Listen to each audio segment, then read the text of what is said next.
Salve pessoal, já pegou seu cafezinho, sua batatinha?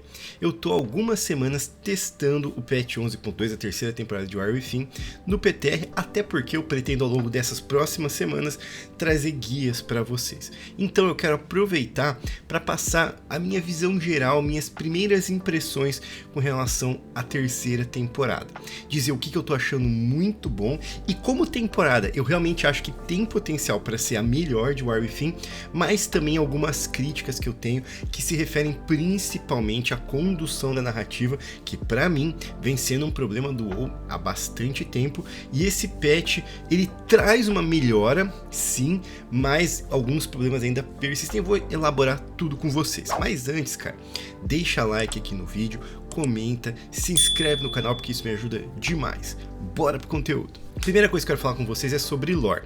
Essa primeira parte eu vou dar sem spoilers. Vou dar a história sem spoilers. Aí no final, cara, eu vou elaborar um pouquinho mais meu raciocínio com spoilers, tá? Então não se preocupa nessa parte do vídeo que não vai ter spoilers importantes. Um dos medos que muita gente na comunidade tinha com relação ao patch 11.1, a segunda temporada, que foi lá pra Inframina, é que isso desviasse muito a atenção da narrativa principal do jogo pra ir pra coisas secundárias. Sabe aquele episódio daquela tua série, cara, que você tá assistindo e você tá ali focado no conteúdo principal daquela série, quer saber o que vai acontecer, eles te dão aquele mistério do que vai acontecer, aí o próximo episódio é sobre um personagem secundário que você tá pouco interessado em saber?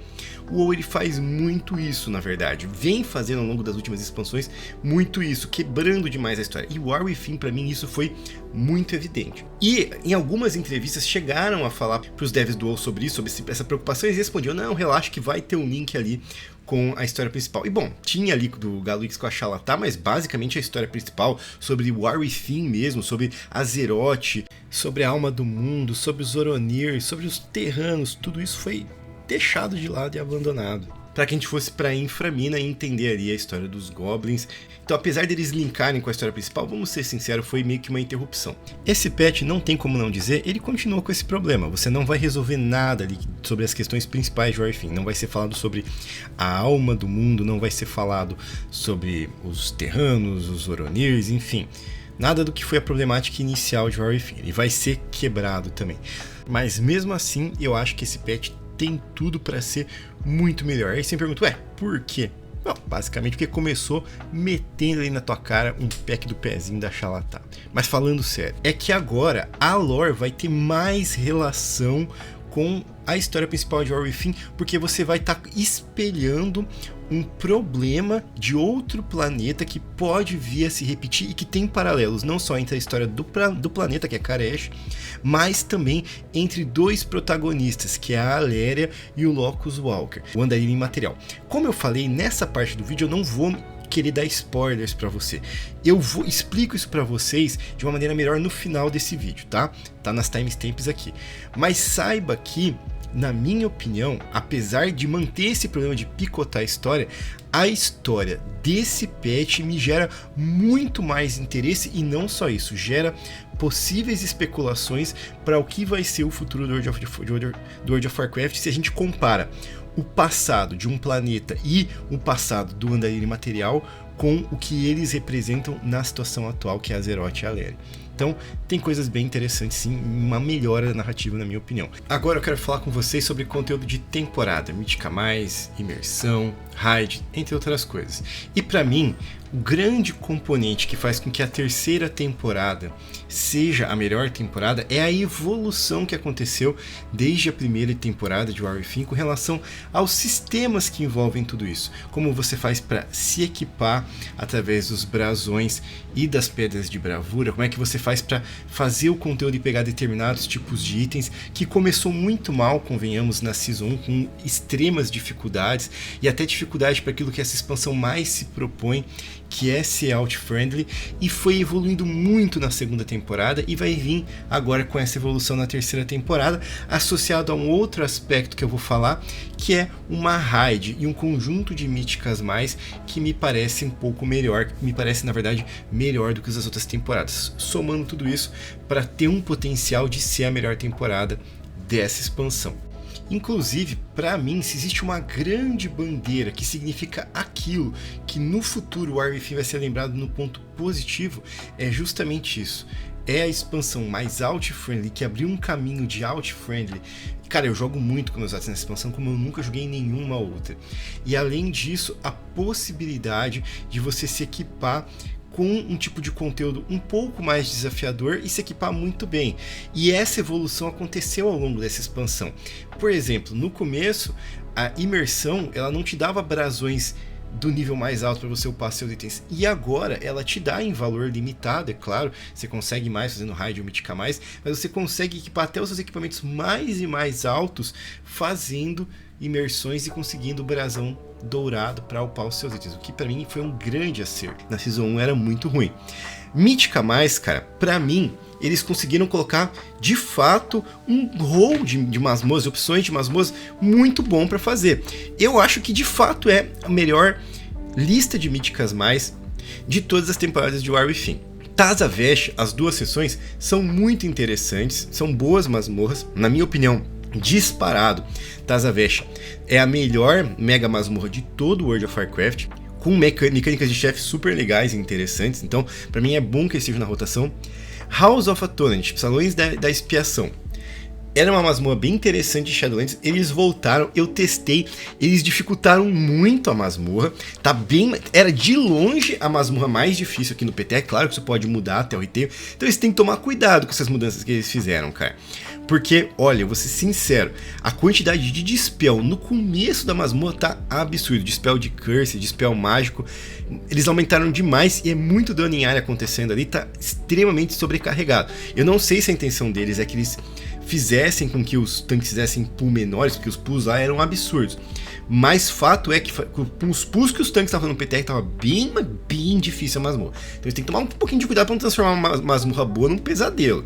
Sim, Shadowlands tinha outra proposta de heal, cara. Tinha muito menos dano em área pra curar. Healer tinha uma importância em bater muito grande, Shadowlands, que era errado, de fato. Eu concordo com quem tem essa opinião.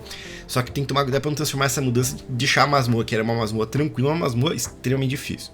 Ecodome Aldani, que é a nova masmorra. É uma excelente masmorra, extremamente não linear, com diversas possibilidades de rota. E chefes bem interessantes, com destaque ao último, que pra healer é bem legal. Tem que pegar suas almazinhas lá. Se prepara que vai ter muito DPS que não vai saber e vai te culpar. Vai falar, porra, healer, você não cura não, cara. Porque o cara não pega a alma, o dano é absurdo que ele toma. Então vai começar a ter dano em área, é absurdo porque os caras não pegando a alma e a culpa vai ser sua, healer. Se prepara. Vai te falar, where is your heal? Where is your heal? Heal. Clássico, tem um clássico que é heal? Interrogação. Esse é o clássico. Esse, quando o cara manda, já sabe que o cara é um cotoco. Me exaltei. E tem as de War Within, que pra mim são as mais questionáveis, mas em especial Arrakara foi muito melhorado, principalmente depois do primeiro boss. O primeiro boss ainda é uma dor de cabeça e um pesadelo, mas depois dele os artes ficaram bem mais interessantes de serem feitos. O dano em área é um dano cadenciado, não é um dano spot heal assim absurdo, que acontece o dano e a tua vida vai lá embaixo. Não, é um dano que você vai curar muito como healer, mas é um dano devagarzinho, como é o melhor tipo de heal é. Então a Arrakara tá melhor, só que em compensação o Priorado da Chama Sagrada continua um pesadelo, talvez até pior pela mudança que teve no primeiro boss agora, porque se você ir pelo lado esquerdo agora vai estar um pouquinho mais difícil, porque o boss ele dá um dano em área forte agora, que antes não tinha. Se você somar com o dano em área do Adix, se você vai para a esquerda vai ficar dano, pode tornar bem difícil, então mais gente talvez faça a rota da direita. Eles quiseram transformar ir para a esquerda num pesadelo para valer um pouquinho mais a pena ir pela direita, cara. Então talvez até tenha um piorado a masmorra. Mas o tipo de dano é o mesmo. Você chega lá nos sininhos lá, é aquela coisa, pancada, a vida cai lá embaixo, de uma maneira que diz que Priest começam a brilhar, obviamente, né? Porque é o único que previne dano. E assim, pra mim esse é o tipo de dano, nada contra você diz que Priest, mas que não deveria ser o padrão de masmorra mítica mais. Quanto mais cadenciado, mais tempo vai ter. Quando você dá um tempo pro healer poder se preparar e curar, melhor é a masmorra. Mas enfim, Priorado continua do mesmo jeito. Comporta pra mim é uma excelente masmorra. IF, bolhas, cara.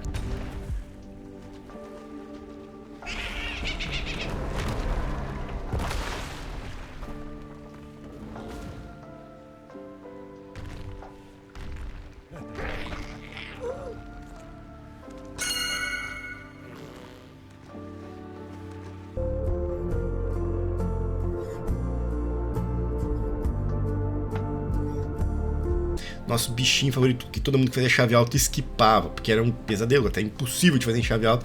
Ele foi morto, só que é engraçado, cara, que eles deixaram o bebezinho dele olhando ali na masmorra, quando ele morre, o filhinho dele olhando que você matou o pai dele. Você não, na verdade, né? O segundo boss. Será que teremos um futuro chefe de raid vindo para se vingar do Bolhas? Eu apostaria nisso. E por fim temos a Alvorada, que é basicamente a mesma masmorra, mudou muita pouca coisa, que eu acho uma masmorra mais ou menos médio. Mas enfim, tá ali, pelo menos é 3 bossinhos lá. Eu não acho ela tão chata. Mudou algumas coisinhas nos ads, principalmente daquela cidade lá. Tinha um ad que no finalzinho ele ficava castando dano em você. Não vai ficar mais castando quando ele tá morrendo, que era um dano absurdo. Enfim, teve algumas facilitadas ali nessa masmorra, mas pouca coisa mudou. Mas em geral, cara, é um bom set de masmorra. Eu acho que a recompensa, como eu falei, de Mítica Mais melhorou muito ao longo do tempo, e também as mudanças que eles fizeram na Mítica Mais ao longo do tempo foi melhorando ela, e a gente tem um bom set, é só tentar balancear bem isso. E agora vamos falar de raid, cara. Essa raid se chama Omega Mana Forge, e eu consegui testar alguns chefes no PTR, não todos infelizmente. Os que eu testei, eu achei a mecânica muito da hora, e eu acho que visualmente essa raid tá muito foda.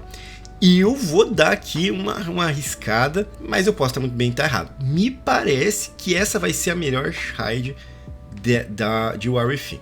Eu achei que Inframina foi a pior. Ela é visualmente muito foda, só que eu achei as mecânicas dos chefes mais ou menos. Eu achei também que aquela parte do cassino, que era uma das partes mais bonitas da raid, é uma parte que é altamente esquipável, você nem vê ela, e eles exageraram um pouquinho na questão de AD também dessa raid. E a primeira raid eu achei interessante, mas não achei nada demais também.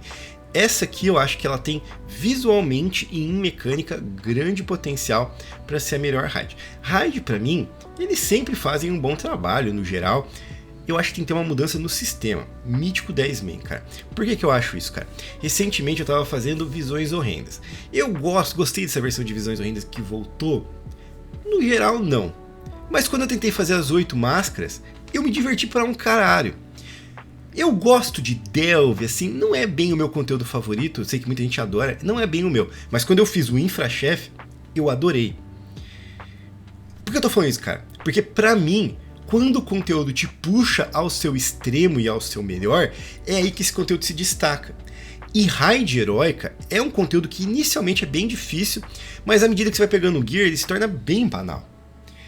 E raid heróica não me diverte. Eu tenho certeza que eu me divertiria na raid mítica.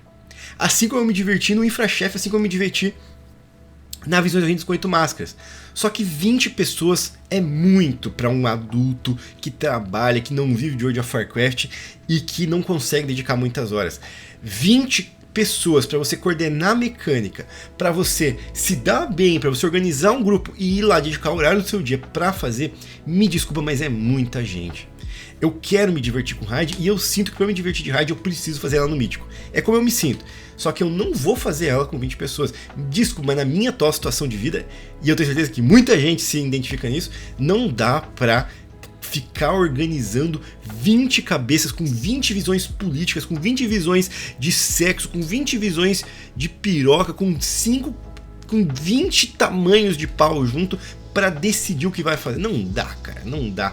É muita gente. E você pode ter a opinião do seguinte, cara. Ah, Biblos, você não tem tempo pra jogar, você não faz raid mítica, não é pra você fazer raid mítica então.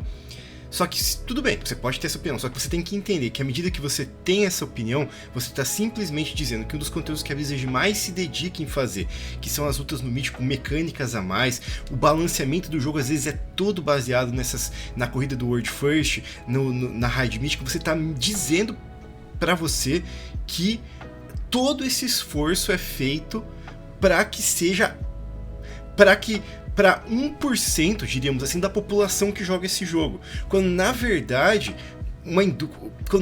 o que tem mais lógica é que uma empresa ela queira que os seus jogadores joguem ao máximo tudo que ela tem para oferecer, inclusive aquilo que ela mais se dedique, mais dá trabalho para ela.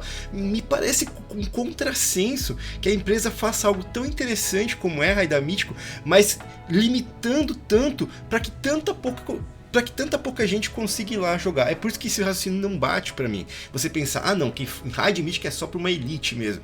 Bom, você tá se dedicando a um esforço que custa dinheiro, inclusive, vamos pra vida adulta, tudo custa dinheiro, para que uma mínima porcentagem de pessoas faça e as outras assistam através do Haste Word First, assistam na Twitch. Pra mim isso não tem sentido, cara, mas enfim, é a minha opinião.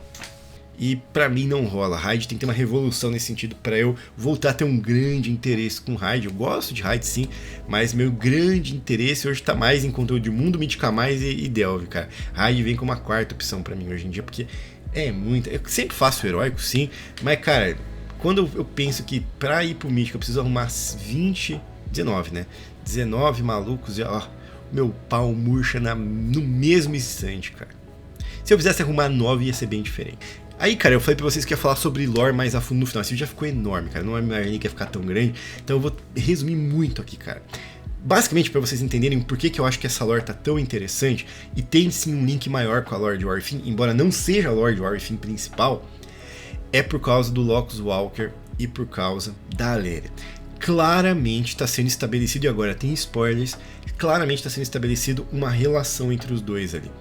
E essa relação te faz pensar o que vai acontecer no futuro da Aléria. Basicamente, nesse patch a gente vai para Karesh para enfrentar o Dimensions e a gente conhece um pouquinho mais da história de Karesh e do envolvimento. E tem 3 personagens centrais ali.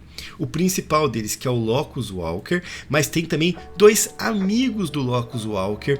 São personagens importantes, um deles é a Venari, e aí você vai estabelecer uma relação dos Etéreos com os Brokers, e o outro é a Kiveza, que a gente enfrentou na raid, que ela também era amigo do Locus Walker. E eles vivem esse drama do fim do mundo, do fim de Karesh. Outra coisa importante é que o Locus Walker ele tinha uma amada nesse planeta, e aí você estabelece a relação com a Aléria. E ele fica na dúvida entre o dever e o amor. E ele acaba escolhendo mais o dever e ele tenta ensinar para a Aléria sobre isso, que esse sentimento pode ser a sua fraqueza. Um dilema que a Aléria vive também. Mas na história do Locus Walker, esse amor dele, que eu esqueci o nome dela agora, ela é corrompida e ele acaba tendo que enfrentar ela e derrotar. A gente não especula há muito tempo sobre a possibilidade do Turarion virar um inimigo, e não é só o Turarion no caso da Aléria, tem o Turarion e tem o Arator, que é o filho dela com o Turarion, que são representantes da luz, e aí muda um pouquinho o parâmetro com o Locus Walker, que é em que a amada dele é dominada pelo Void, pelo Caos, e ele tem que derrotar ela. A Aléria, se você estabelece esse parâmetro, ela vive esse dilema de escolher entre a responsabilidade dela e a missão e entre o amor. E será que vai acontecer da Aléria ter que, assim como teve o Locus Walker, enfrentar e matar, derrotar aqueles que ela mais ama? Isso para mim estabelece uma clara relação entre esses dois personagens e me faz pensar no que vai acontecer do futuro do World of Warcraft, que seria uma lore muito boa mesmo. É uma coisa que muitas pessoas querem ver, especulam que vai acontecer, e eu espero que aconteça. Esse confronto, escuridão e luz através da Aléria e do Turarion, que ficou muito claro que ela ama muito ele, que eles se amam, mas será que vai ter uma hora que esse amor vai entrar em conflito? Se for seguir a história do Locus Walker, talvez aconteça. Mas não é só isso também. Todo o aspecto do mundo ali de Karesh, que é um lugar morto, um lugar, até a música que toca é uma música mórbida, e o que aconteceu com o Karesh também estabelece ali uma relação com o Azeroth. Será que é o que vai acontecer com o Azeroth também? E essa morbidez que acontece lá te dá uma sensação ruim. Então tudo isso coloca numa lore mais pesada, mais realística, que te deixa um pouco assustado do que pode vir a acontecer no futuro. E o WoW precisa provocar essa sensação de medo, de temor, de que algo importante tá para acontecer. Então eu realmente gostei da história desse patch, embora ela quebre totalmente a narrativa, o que para mim é um problema. Ainda assim ela tem um link que faz mais sentido e uma história mais gostosa e mais interessante de a gente ouvir. Resumidamente, galera, é isso. Eu acho que esse patch tem tudo para ser o melhor de War Within. Sim, eu apostaria. Eu até entendo que em questão de lore, o primeiro patch foi muito importante porque teve muita coisa importante sobre a história mais importante de todas, que é War Within, que é Azeroth, que é o que está acontecendo com o nosso planeta. Então eu até entendo quem vai falar que de lore prefere a primeira. Só que eu gostei muito da lore desse, e eu acho que todo o aspecto de evolução do game que aconteceu durante essa expansão tá no seu melhor aqui da terceira temporada. Então, se você gostou de War Within e perguntar, pô, vale a pena? Sem dúvida vale. Se você não jogou War Within e pensa em voltar no WoW, eu diria pra você que talvez você vai entrar na melhor temporada dessa expansão, pelo menos é o que eu especulo através do que eu testei agora no PTR. É isso, galera. Se quiser discordar, fica à vontade nos comentários. Tamo junto e até a próxima. Uma última coisinha, cara. Talvez algum de vocês tenham percebido que a capa desse vídeo é uma homenagem ao Ozzy Osbourne, que há alguns dias, essa semana, faleceu. Sou um grande fã do Black Sabbath. Fez parte da minha adolescência, cara. E também sou muito fã do Ozzy. Então, fazer essa homenagem pra ele. Porque, assim, com World of Warcraft, que eu saiba, o Ozzy Osbourne não tem nenhuma relação, mas com a Blizzard sim, um dos clássicos da Blizzard, Rock'n'Roll Racing, um jogo que na minha infância no Super Nintendo eu joguei pra um caralho. Uma das músicas mais icônicas que toca ali é uma versãozinha em MIDI do Paranoid do Black Sabbath. Então fica essa minha homenagem, descanse em paz. Ó, tamo junto, valeu pessoal.